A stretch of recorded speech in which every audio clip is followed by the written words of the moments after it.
Hello, everyone, and welcome once again to the Pop Culture Yearbook. I'm Captain Logan. And I'm the real Manos. Manos, today we're taking our time machine back in time once again, and what year are we going to? To the year 2000! Well, the year 2000, of course, is not as far back as the last few years we've gone to. In fact, it feels like only yesterday. That's true. I mean, it's so strange. Growing up thinking that 2000 was the future, now it's the past, and I don't know how to feel about that. Yeah. Well, here's some stuff that happened in the year 2000. Actually, here's the thing that didn't happen. Y2K. That didn't happen. But other odd things. In 2000, the first short film widely distributed on the internet happened. It was a little short film called 405 the Movie. It was about an airplane almost landing on a Jeep. Oh, I've seen that, actually. I remember...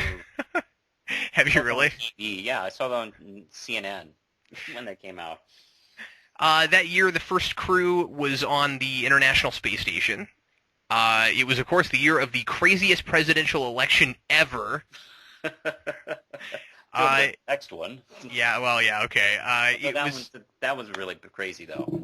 It was the year for Mission Impossible 2, which was actually the top of the box office that year, Gladiator, Castaway, and, of course, X-Men. And it was the first season of Survivor, which, of course, started the giant reality show trend. Oh, it's been on that long. Yeah, I know, and it's still on. Ick. And finally, it was the year, sadly, that Charles Schultz died. Wow, it's been 11 years now. I know. Isn't that crazy? And his strip's still on in newspapers. Yeah. In most newspapers.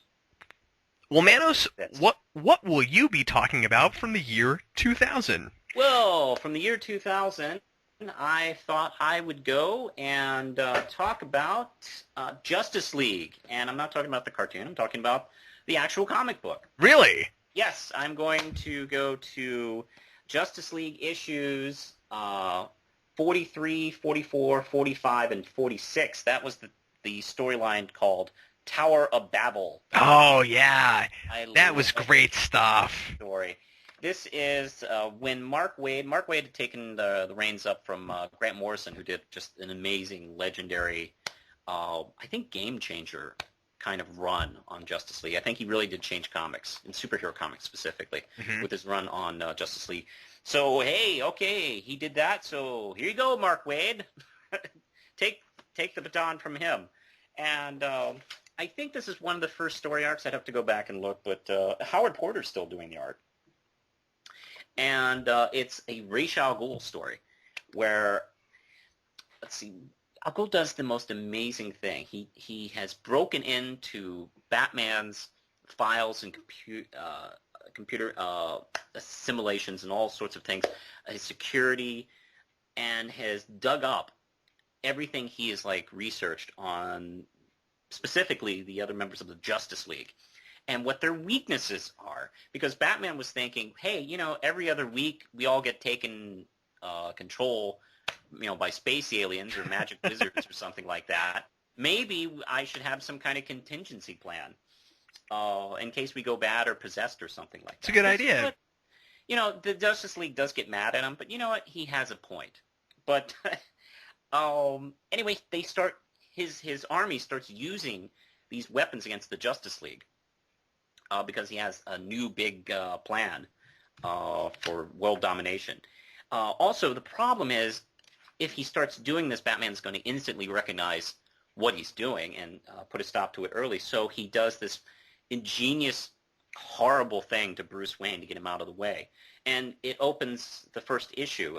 Issue 43 opens up with this scene of Bruce Wayne going to his parents at their gravesite, and somebody stole their bodies. I mean, and also there's some great dialogue by Ra's al Ghul talking about how distracting him was such an obvious matter. I can't believe I hadn't thought of it before. And so he takes him across the planet. So Batman, of course, chases him, not realizing that he is systematically taking down the various members of the Justice League using his own plans by using nanites and I think it's Scarecrow's fear toxin. And let's see, in a new version of red kryptonite or something like that. All trying to keep them out of the way because of this Tower of Babel kind of plan, where I think he puts out this signal that messes up everybody's perception, so they can't really read. And all that doesn't sound so bad when you realize, people doing important things need to read and see letters. So, planes are falling out of the sky, people are dying in hospitals. It's awful. Excellent story. Now, of course, they win the day. But what's interesting about this story is it creates this rift, this kind of awkward moment between Batman and the Justice League, where they feel rather betrayed because he didn't really bring this up at any of the meetings. And there's a scene that I completely think that they were inspired by when they did the Justice League series and they did the movie Star-Crossed, where there's a meeting to decide what to do about Batman. And he doesn't bother showing up. And you never know what the final vote was. And, well, that kind of happens to Hawkgirl, actually, when they try to decide what to do about her betrayal. I just instantly thought of that when I saw that. Also, one little side note, I love how angry Plastic Man gets at Batman. I mean, it's the first time he completely breaks character and just gets vehemently angry because he's taken down pretty badly during the storyline. So I guess he has a right, but it's just really kind of jarring to see him behave such a way. So I love the story. I assume this is collected. Probably collected in under the title Tower of Babel. I highly recommend finding it. It's issues 43, 44, 45, and 46. Today I'm going to talk about something that's equally geeky, Manos. Good. I'm going to talk about the beginnings of Adult Swim, and specifically the Brak Show. Ooh, okay, cool. Now, the thing is, every episode we've done prior to this, I've always done things that I really like and really recommend. And this is not necessarily a recommend show. We're going back and talking about just things that we remember and know things about. I didn't love the Brak Show, and I love Brak, and I miss Brak a lot. And the thing is, I was a big fan of Cartoon Planet, but I wasn't a giant fan of Space Ghost Coast to Coast.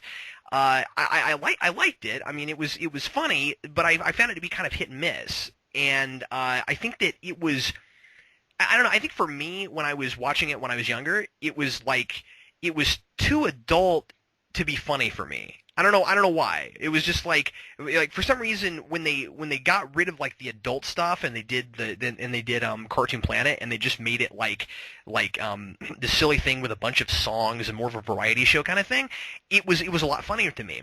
And I really liked Brak, and I liked Brak more than I liked Space Ghost and Zorak, but those two were funnier because Brak was there.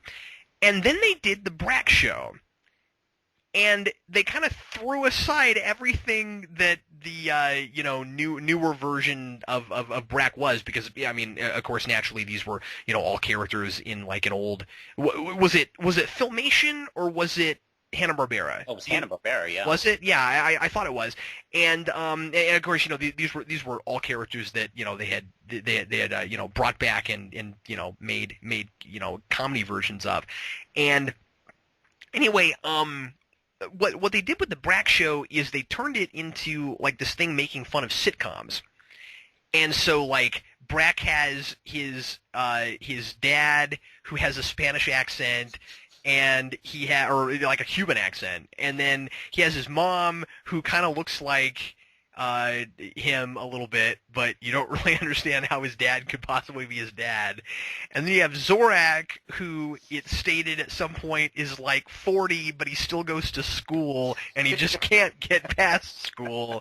And it was just this totally ludicrous show that started as this degenerated thing that just kept degenerating.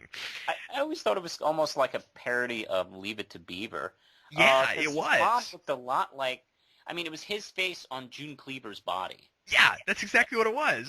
And Zorak kind of played the Eddie Haskell role. when you think about it. Like his friend who constantly gets them in trouble and is a real jerk. And I enjoyed the short. I mean, he was. Let's not forget he was like his Cuban dad was like maybe 4 feet tall. Right. Yeah, he was tiny, and it didn't make any kind of sense. And he was also always standing on chairs too. Right. He may have been 3 feet tall. There were there were really funny things about it. What I found the best episodes to be the ones that had more of a cohesive plot, because more often than not you'd get these episodes where it was just kind of all over the place, and it was like it was like a race to see just how bizarre it could possibly get. And I liked the ones that were taking their cues a little bit more from Cartoon Planet, where like Brak would sing songs. So I always thought Brak's songs were hilarious. Like that was the thing I loved about Brak. And originally, they were going to do this show called The Brak Show starring Brak, which was actually going to be a variety show. And then they changed it to this thing. And the clips that they released of what the Brak Show starring Brak was supposed to be, I actually thought was better than this idea. But like the episodes of the Brak Show that I really like were like the first season there was the Time Machine one. Where like Brak and Zorak are trying to get their homework done, and they can't get their homework done in time. So they keep going back in time, and every time they go back in time, they make new versions of themselves. And by the end of the episode, there's like 1,000,000 versions of them, and it's hilarious. And then there's the one where Brak enters a rap contest. Did you see that? That's really funny. Episodes. I haven't seen this for so long. I find it interesting that this is the show that they've rerun the least. Yeah. And, I mean, after it was off, it was kind of off. Yeah, right. Where, I mean, they reran, like, a number of their shows for years after they stopped producing them. Yeah.